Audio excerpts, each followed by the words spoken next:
तर बघा एकदम छान मऊसूत असे रताळ्याचे काप झालेले आहेत. ते पाणी वतून शिजवलेले रताळं खायला छान लागत नाही, पण त्याच्यापेक्षा कितीतरी टेस्टी भारी हे रताळ्याचे काप असे तयार होतात आणि एकदम मऊसूत झालेलं आहे. तर आज मी बनवते मस्तपैकी रताळ्याचे काप. तर इथं 2 रताळी घेतली ती, स्वच्छ धुवून घेतली ती. तर आता ह्याची मी साल काढून घेणार आहे. तर रताळ्याची मी साल काढून घेतली. तर साल काढल्यानंतर काळं पडायला लागतंय. तर आता मी ह्याचे छोटे छोटे बारीक बारीक तुकडे करून घेते. तर असे मी रताळ्याचे काप करून घेतलेले आहेत. गॅसवर मी लोखंडी तवा ठेवलेला आहे. त्या तव्यावरती थोडंसं तूप टाकून घेते मी. तर ह्या तुपावर मी एक एक एक एक फोडी ठेवून घेते. तर बघा ही छान असे काप पटकन भाजले जाते तव्यात, कढईत भाजत नाही तर जास्त छान असे. म्हणून मी तवा ठेवलेला आहे इथं, लोखंडी तव्याचा वापर केलेला आहे.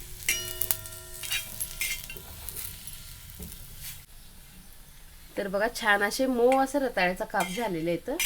तर मी आता ह्याला एका प्लेटमध्ये काढून घेते. तर बघा हे राहिलेले पहिले काढून घेतले रताळ्याचे काप. आता राहिलेले पण मी छान असे मऊ शिजवून घेतलेले आहेत. तर बघा एकदम छान मऊसूत असे रताळ्याचे काप झालेले आहेत. ते पाणी वतून शिजवलेले रताळं खायला छान लागत नाही, पण त्याच्यापेक्षा कितीतरी टेस्टी भारी हे रताळ्याचे काप असे तयार होतात आणि एकदम मऊसूत झालेलं आहे. तुम्हीही अशा पद्धतीने बनवून बघा. माझा व्हिडिओ आवडला तर नक्कीच लाईक करा, सबस्क्राईब करा.